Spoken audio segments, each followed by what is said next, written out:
CityScene. As promised, we're now going to speak to a couple ladies who are involved with CASA, which stands for the Court-Appointed Special Advocates, and they are all about working with foster and special needs kids. And with us this evening is Executive Director Miriam Mack and Supervisor Jerry Ruby. Welcome, ladies. Welcome, ladies. Thank you. Hello. So we sort of began talking a little bit off camera. I'm trying to get some information. If somebody's watching the show, give us a little advertisement and what you do. Oh, absolutely. So we're a nonprofit organization. We are dedicated to recruiting, screening, training, and supervising community volunteers who then become sworn officers of the court, and they advocate for a child, a court-dependent child, a child in the foster care system who's been appointed to our program by the Juvenile Dependency Court. So our volunteers become part of that whole professional team of social workers and caregivers who are concerned about helping that child find permanency. Okay, so when you say they become a sworn officer, that means they are able to go up the portion of the court where attorneys are normally sitting, and they'll be with the kids up there to advocate on behalf of them? Yes, they are in court. They have special access to, they can communicate and learn about the child from the social worker, from the therapist, from the child's attorney. So they have very special advocate, which makes them, and Jerry will talk more about their duties, but they're more than a friend, they're more than a mentor. They're an advocate, and they have a special role. So how much time does this advocate spend with the child? Well, we spend the time with them to be able to know them so that we can act as a mentor for that child. We generally say it's once a week, anywhere from an hour to a couple of hours, depending upon what activity you decide to do. Oh, so you might meet them at their home or meet them at a neutral location? We generally say to take them out of their placement because we want to have a free atmosphere for the child to be able to discuss any concerns that they might have with them. So we could be taking them out of their foster home, their group home, their residential treatment program, or it could actually be that they are back with their biologic parents, but under very strict supervision by the court system and the social welfare organization. So do you call yourself CASA? Is that what you call yourself? We call the volunteers advocates. Okay. And but our program is CASA. So is that a county or a state agency? I think you said it's a nonprofit. Are you associated with? Well, the actually, county we're part of a nationwide movement. We're one of 950 programs across the country, about 44 in California. We have operated in Ventura County since 1985, but under the umbrella of other nonprofits. So we just became our own independent nonprofit in early 2011. So we're sometimes confused with Casa Pacifica, which is the residential care facility where some of our children live. But we are but the not acronym associated at all with Casa Pacifica. As an organization, we have our own sort of hierarchy from National CASA, California CASA. But your work overlaps. Right. But yeah.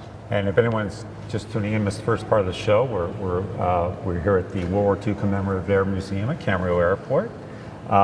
And so tell us, so you've told us how do you get to that point where you are considered one of the court reps and an advocate?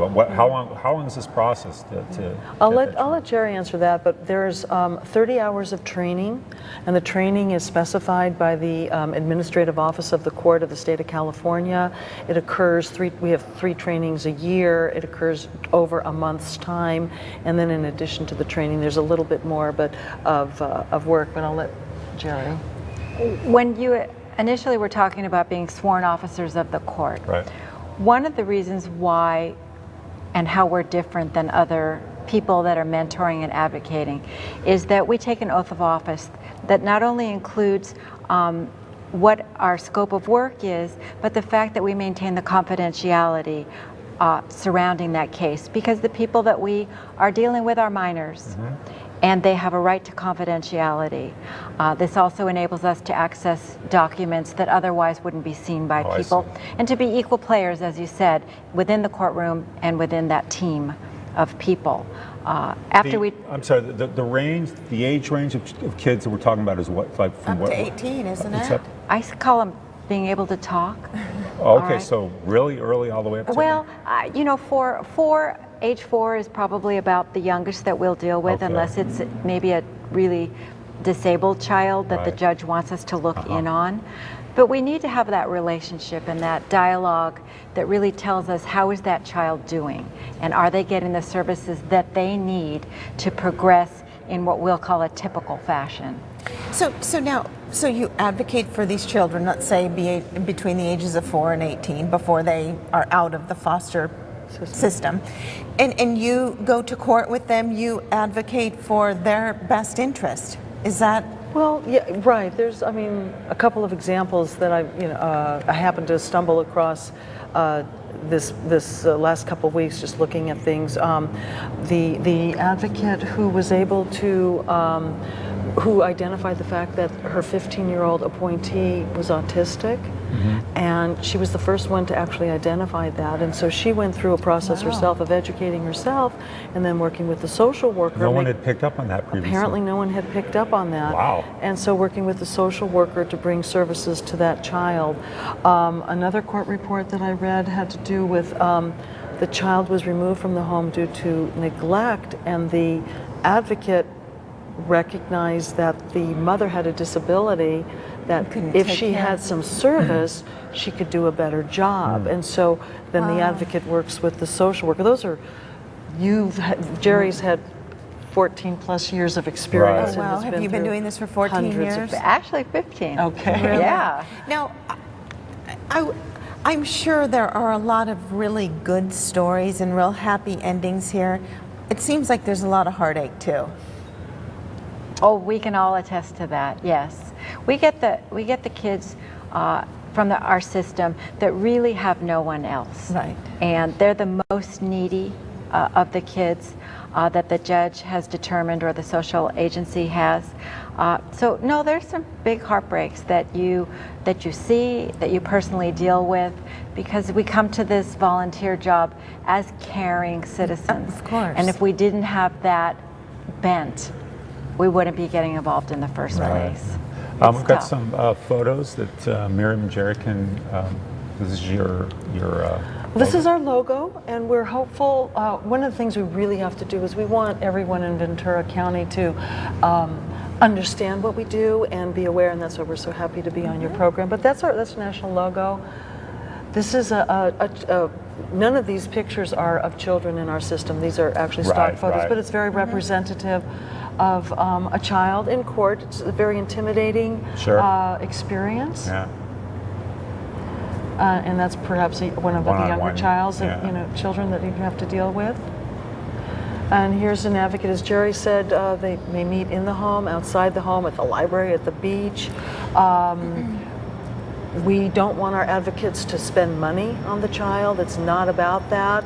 There's no gifts that are given to the child, so it's whatever makes sense for that child during the time that you're with him or her. It seems almost like what you do might work well partnering with like the Big Brothers and Big Sisters, that sort of organization. I could comment about the crucial difference between that is that number one, we're sworn officers of the court. All right, so it's very different. We're able to access information that a big brother or big sister could not. One of the other things is that we do not take them to our home. That is expressly prohibited, because we need to maintain that professional relationship with them. So we don't introduce them to any of our family members or anything like that. So it's clearly just a one-on-one relationship outside of our homes. Okay. And one of our important principles or missions that we stress with our new advocates is that we're the constant in their lives. Their placements may change, their social workers definitely change, schools change, with neighborhoods change, but that advocate is supposed to, we would like that advocate to stick with that child. All the way until they're 18, really? All the way till they find permanency, which you hope will be within a couple of years, either reunited or adopted or legal guardianship. But we want that advocate to stay with that child, and Right. that's one of the important things. This picture is a class. We have 3 sessions a year, and our classes have about 25 people. And here's a group of students who are now being sworn in by the court. It's a very official, very important day for all of us. Here they are, proudly with their certificates, and they do swear an oath of confidentiality. So how many foster children are there in the system here in Ventura County? In Ventura County, there's about 1,000 children, 1,050 children the county reports in the system. And how many do you work with? We have about, last year we worked with 208, so about 20% of the children. Some of the children, as Jerry said, are younger, are really babies, which wouldn't be in our area. Some of them are being reunited, so it's the sort of the toughest of the tough are appointed to our program by the judge. Well, I'm getting a high send from Lou. We always run out of time first. Oh, no. What's the best number to reach you? We have a website, CASA of Ventura County, a phone number 389 3120. We have a big event. We have wonderful volunteers. There's a couple of slides there. We have a whole Friends of CASA. Some of our advocates, some are just friends who are working on fundraising. And there's a fabulous pop-up event called Casablanca for October 12th. Okay. Well, This we'll be is a glad. picture of last We'll be year's? glad to advertise it. This is black and white. This is the first year. This is going to be the very first year. Everything's in black and white. It's going to be a lot of fun. Well, we'll be glad to advertise that on our Oh, channel thank you. for you. But thank you so much, ladies. Keep up the Yeah, great thank work. you. We Oh, appreciate thank it. you.